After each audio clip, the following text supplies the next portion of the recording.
Spirulina is one of the world's most popular supplements. Also known as blue-green algae, spirulina has been used for a whole host of conditions like ADHD, PMS, high blood pressure, high cholesterol, diabetes, stress, fatigue, and even used to improve athletic performance. But is there real science and evidence backing these claims? And more importantly, is it even safe to take as a supplement? Today I'm going to be going over whether I think spirulina is actually effective for improving athletic performance, reducing high blood pressure, and lowering cholesterol, as well as going over kind of the safety data of spirulina. And spoiler alert, after you hear what I have to say, you might want to toss those expensive spirulina supplements in the trash.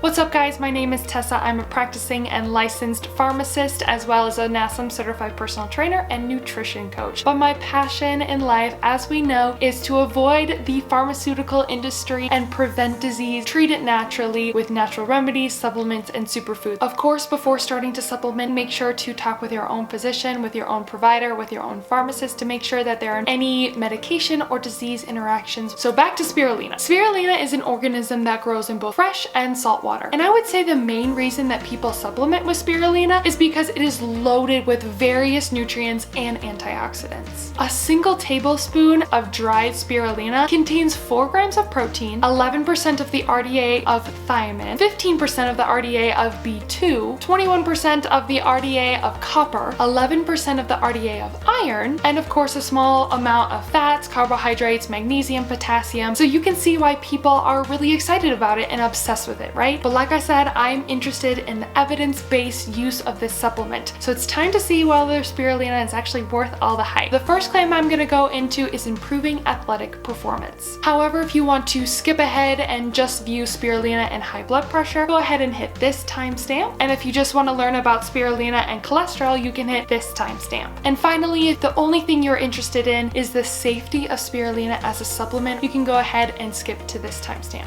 All right, athletic performance.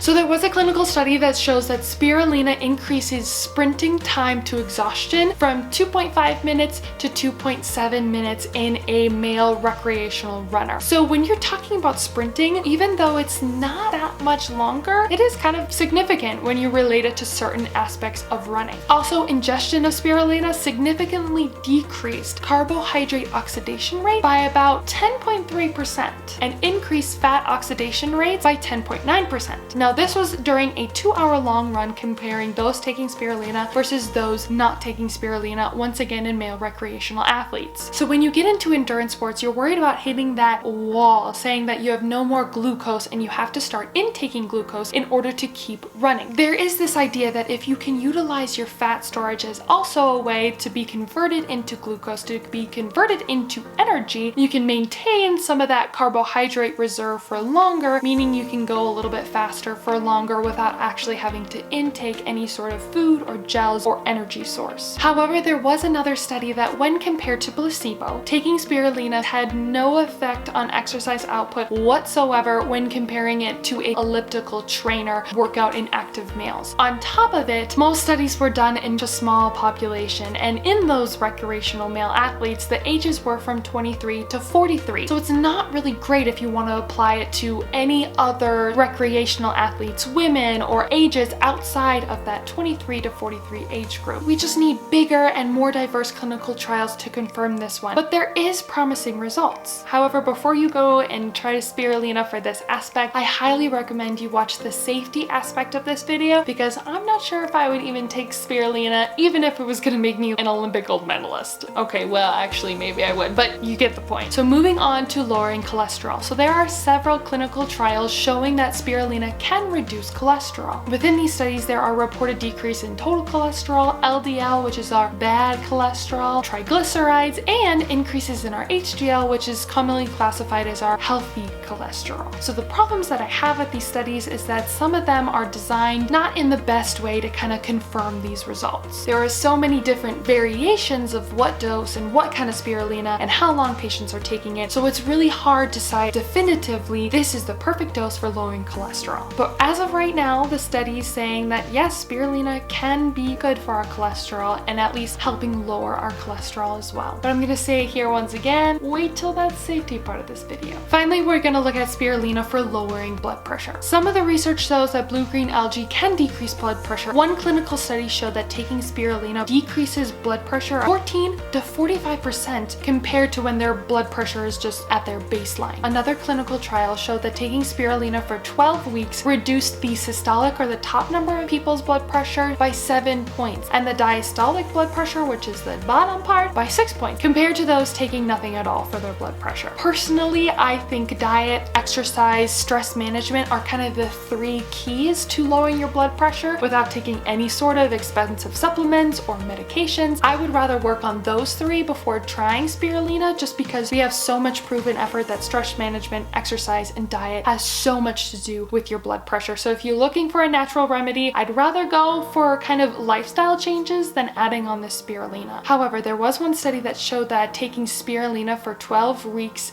in addition to taking medications reduces systolic blood pressure, so that top number, by 13 points when compared to an ACE inhibitor alone. So for this reason, as of right now in the studies out there, I do think that spirulina has some sort of positive result on our blood pressure. But once again, we have to worry about the safety of spirulina supplements. A lot of times in the clinical trials, these spirulina supplements, they are manufactured and purified in a way that it's just kind of spirulina. However, on the market, spirulina supplements are almost always contaminated with heavy metals such as mercury, lead, or even arsenic. And on top of that, most of them include toxic producing cyanobacteria such as microcystins. So microcystins are most commonly reported in blue-green algae, and when consumed orally, they can accumulate in your liver and cause liver damage. They can cause possible tumor formation, and they can also produce toxic contaminating compounds that have shown in the literature to cause seizures. So this is pretty serious. Now, Oregon is one of the top states that produces spirulina, and the Oregon Department of Health has set a limit for microcystins at